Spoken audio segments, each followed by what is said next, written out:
कहा मनीष कश्यप दागदार आदमी है। किस तरीके से दागदार है? कुछ लोगों ने कहा कि यूट्यूब पर उनके स्टेटमेंट हैं। तो भैया यूट्यूब पर तो नरेंद्र मोदी जी का स्टेटमेंट है।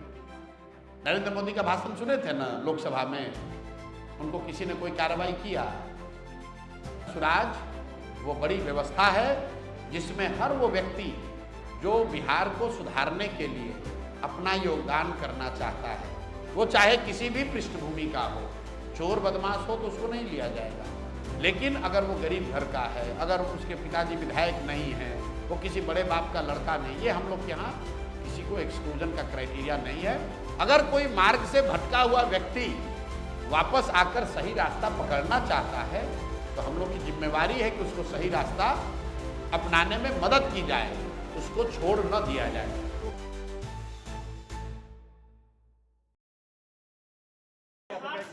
कैबिनेट से मंजूरी दी है कि 1 करोड़ लोगों को पिछले अगले 5 वर्षों में नौकरी और रोजगार दिया जाए। अच्छी बात है। ये विजन आपका भी है? बिल्कुल ना, मेरा ये विजन नहीं है। हमने कभी आज तक ये नहीं कहा। हम तो मन से कहते हैं कि भाई हम सरकारी नौकरी नहीं दे सकते। पूरे बिहार में नीतीश बाबू कितने दिन से मुख्यमंत्री हैं? 20 साल से। आज बिहार में टोटल मुख्य चपरासी से लेकर मुख्य सचिव तक, संविदा कर्मी इंक्लूडेड, सारे लोगों की संख्या की गणना कीजिएगा तो कुल 23.25 लाख लोग ही सरकारी नौकरी बिहार में करते हैं। तो भैया 20 वर्ष नीतीश कुमार का, 15 वर्ष लालू यादव का और 40-45 वर्ष कांग्रेस का, ये तीनों जोड़ दीजिएगा तो 23.25 लाख लोगों को ही सरकारी नौकरी बिहार में आज मिलती है। मेरा आंकड़ा नहीं है। कंट्रोलर ऑफ ऑडिटर जनरल जब लोगों को सैलरी मिलती है तो सीएजी उसको ऑडिट करता है। जाकर सीएजी का रिपोर्ट जाकर पढ़ लीजिए। तो जिस राज्य में 75 साल में 23.25 लाख नौकरी मिला, वहां पर तेजस्वी यादव कहते हैं कि हम 10 लाख नौकरी दे दिए और नीतीश कुमार कह रहे हैं हम 1 करोड़ नौकरी दे देंगे। तो दो सवाल है मेरा भाई कि चलिए मान लिए हम आज से ही इनको अकल आई है, तो अगर 5 वर्ष में 60 वर्ष में 1 करोड़ नौकरी दीजिएगा, मतलब हर साल 12 लाख हुआ, तो 1 महीने में 1 लाख। तो भैया अभी 3 महीना है चुनाव से पहले, छोड़ो 1 करोड़ का बात, अभी से लेके चुनाव तक 3 लाख नौकरी देके दिखा दो। अभी 1 लाख दे दो, हम लोग मान लेंगे भाई कि रन रेट शुरू हो गया। क्रिकेट मैच देखते हैं ना, 300 रन बनाना होता है तो आदमी कहता है ना कि 8 के औसत से रन बनाना है। तो अगर आपको 1 करोड़ नौकरी देनी है तो कम से कम 1 से 1.25 लाख नौकरी हर महीने देना है। चुनाव के बाद दीजिएगा कि नहीं दीजिएगा वो तो बात की बात है, क्योंकि 20 वर्ष में तो आपने दिया नहीं। लेकिन मान लीजिए आपके पास अभी कोई आकाशवाणी हो गई, भगवान ने आपको कोई नया ज्ञान दे दिया कि अब आपको लग रहा है कि आप दे सकते हैं, तो चलिए जब जाके तभी सवेरा, अगस्त से ही चालू कर दीजिए। अगस्त में, सितंबर में, अक्टूबर में भैया 1.5 लाख नौकरी देके, 1-1 लाख नौकरी देके दिखा दो। दूसरा सवाल, इनके एक भतीजा हैं तेजस्वी यादव, कहा मैंने 10 लाख नौकरी दे दिया। 10 लाख नहीं दिए, 5 लाख दिए और 2.5 लाख का प्रोसेस शुरू कर दिया। आप लोग पत्रकार हैं, अगली बार कोई राजद का मिले तो उससे एक सवाल पूछिएगा, क्योंकि तेजस्वी यादव तो मिलेगा नहीं। एक सवाल पूछिएगा जरूर कि मेरे भाई जिस 5 लाख आदमी को आप लोग नौकरी दिए हैं उसका नाम, पता, एड्रेस जारी करने में दिक्कत क्या है?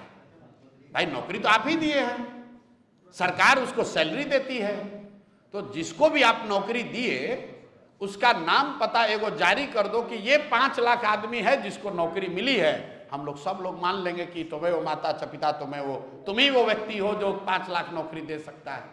अरे भाई इतना फर्जीवाड़ा करने वाले ये लोग हैं कि अभी कहीं मैंने देख रहा था, गाड़ी से तेजस्वी यादव घूम रहे थे तो बोला कि हम पूरे बिहार को स्कॉटलैंड बना देंगे।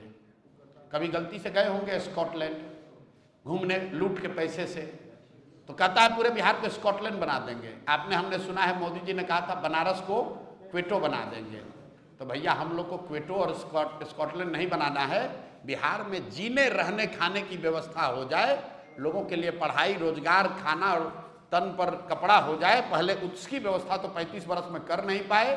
1 करोड़ नौकरी दे देंगे, सबको 2,500 रुपया दे देंगे। अब बताइए, कल मैं पेपर में देख रहा था कांग्रेस वाले प्रचार छापे हैं 2,500 रुपया महीना देंगे। तो आप बताइए, राहुल गांधी इतने बड़े विद्वान हैं, कांग्रेस पार्टी में पी चिदम्बरम जैसे बड़े बड़े इकोनॉमिस्ट हैं, अगर 2,500 रुपया बिहार में हर महिला को दिया जा सकता है, तो इतनी बड़ी योजना से कर्नाटक के महिलाओं को क्यों राहुल गांधी वंचित कर रहे हैं? भाई, कर्नाटक में भी तो महिलाओं को सशक्तिकरण होना चाहिए, तेलंगाना में भी तो महिलाओं का सशक्तिकरण होना चाहिए। बिहार में तो जब सरकार बनेगी तब बनेगी। कर्नाटक और तेलंगाना की महिलाओं को 2,500 रुपया महीना जरा दे के दिखा दो। कर्नाटक और तेलंगाना जैसे धनी राज्य भी सभी महिलाओं को 2,500 रुपया नहीं दे सकते हैं, और बिहार में आकर राजद का पिछलग्गू दल कांग्रेस, जिसका पूरा अस्तित्व ही 40 सीट पर लड़ने का जुगाड़ करने का है, वो कह रहे हैं लोग कि हम लोग 2,500 रुपया महीना दे देंगे। अगर 2,500 रुपया आप यहाँ महिलाओं को देंगे, नोट कर लीजिए, 6 करोड़ महिला रहती है। अगर बच्चियों को हटा भी दे, नाबालिग बच्चियों को हटा भी दें, तो भी 4.5 से 5 करोड़ महिला हुई। अगर 2,500 रुपया हर महिला को दोगे तो 1,50,000 करोड़ रुपया हर साल, उससे ज़्यादा पैसा खर्च होगा। बिहार का उतना बजट ही नहीं है। तो हमने कल ही कहा है कि भाई चिदम्बरम जी आके, छोड़िए राहुल गांधी की तो कितनी समझ है, छोड़िए, चिदम्बरम जी एक बार पटना आ जाए और वो बिहार की जनता को एक्सप्लेन कर दे कि ये 1.5 लाख करोड़ रुपया आएगा कहाँ से। अगर चिदम्बरम जी सब इसको एक्सप्लेन कर दे, हम मान लेंगे कि हाँ भाई, ये आरजेडी कांग्रेस की सरकार ये कर सकती है।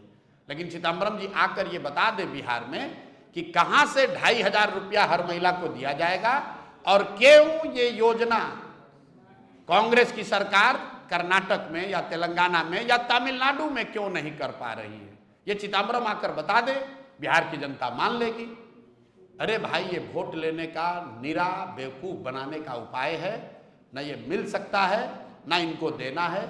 आप और हम मूर्ख बन के इसमें फंसेंगे और फिर कल रोएंगे कि हमको ठग लिया। आपके कई ऐसे कार्यकर्ता जो खुद को भावी उम्मीदवार कहते हैं, महीनों से वो क्षेत्र में काम करते थे और उन्होंने अब पार्टी छोड़ दी आपकी। जी, ठीक है, उनका ये कहना है, उनका इल्जाम है आपके ऊपर कि आपकी नीति बदल गई। जो नीति आपकी पहली थी, स्वच्छ छवि, साफ सुथरी राजनीति, सही लोग, सच्ची बात, ये आप इससे डिग गए हैं, उस प्लेटफॉर्म पर नहीं है। चलिए, इसलिए आपने ये तो कहा कि पहले हमारा रास्ता ठीक था, इतना तो मान रहे हैं। जो छोड़ कर गया ये भी इतना तो मान रहा है कि हमारा रास्ता ठीक है। अब उनको लग रहा है कि हम रास्ता छोड़ दिए हैं। तो भाई, अगर रास्ता छोड़ दिए हैं तो आज आप ये बताइए कि जनसुराज, साल भर पहले जितने लोग जनसुराज को पूर्णिया में जानते थे या जितने लोग जनसुराज से जुड़े थे, उससे आज ज़्यादा लोग जानते जुड़े हैं या उससे कम लोग जुड़े हैं? आप बता दीजिए मेरे भाई। जनसुराज होता ये है कि आप गांव देहात में देखे होंगे, बस स्टैंड पर बहुत बार गए होंगे आप, बस में बैठने के लिए आप मारामारी करते हैं। जैसे ही आप बस में बैठ जाते हैं, बस खुलने वाली है, तो जब आप बस में बैठना चाहते हैं तो आप चाहते हैं कंडक्टर को रोको रोको रोको, हमको बस में बैठना है। जैसे ही बस में आप बैठ गए, अब आप सोचते हैं कि बस खुल जाए, अब दूसरा कोई ना बैठे इसमें, और कंडक्टर है वो रोके रहता है, और आप और हम बस में बैठ के कहते रहे भाई कितना आदमी बैठा होगा, आगे बढ़ो, क्योंकि आपकी जगह मिल गई। आप चाहते हैं कि अब कोई दूसरा ना आए, मैं ही बस में आराम से 2 सीट लेकर हम ही बैठें। तो यही मानसिकता होती है आदमी की। जो लोग राजनीति के जरिए राजनीति कर रहे हैं वो आ गए जनसुराज में, वो चाहते हैं कि तरक्की तो हो लेकिन कंपटीशन ना हो, कोई दूसरा ना आए, कोई दूसरा दावेदार ना आए। ये तो भाई संभव नहीं है। जिस दिन अब आ रहे हैं मनीष कश्यप पे, आपने कहा मनीष कश्यप दागदार आदमी है। किस तरीके से दागदार हैं? कुछ लोगों ने कहा कि यूट्यूब पर उनके स्टेटमेंट हैं। तो भैया यूट्यूब पर तो नरेंद्र मोदी जी का स्टेटमेंट है। नरेंद्र मोदी का भाषण सुने थे ना लोकसभा में, उनको किसी ने कोई कार्रवाई किया? आज वो बड़ी व्यवस्था है जिसमें हर वो व्यक्ति जो बिहार को सुधारने के लिए अपना योगदान करना चाहता है, वो चाहे किसी भी पृष्ठभूमि का हो, चोर बदमाश हो तो उसको नहीं लिया जाएगा, लेकिन अगर वो गरीब घर का है, अगर उसके पिताजी विधायक नहीं हैं, वो किसी बड़े बाप का लड़का नहीं, ये हम लोग के यहाँ किसी को एक्सक्लूजन का क्राइटेरिया नहीं है। अगर कोई मार्ग से भटका हुआ व्यक्ति वापस आकर सही रास्ता पकड़ना चाहता है तो हम लोग की जिम्मेवारी है कि उसको सही रास्ता अपनाने में मदद की जाए, उसको छोड़ न दिया जाए। तो मतलब आपका वॉशिंग मशीन जनसुराज में भी आ गया। ये वॉशिंग मशीन नहीं है, आप बात नहीं समझे।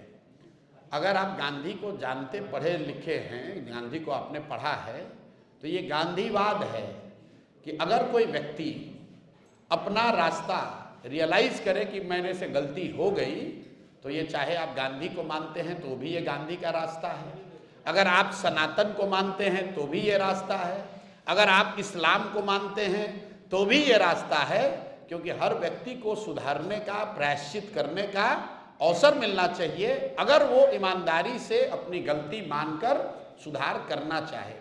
अब अगर वो जनसुराज में आने के बाद भी गलती करेगा और तब हम लोग कार्रवाई नहीं करेंगे, तो आप जरूर उंगली उठा सकते हैं। Thank you.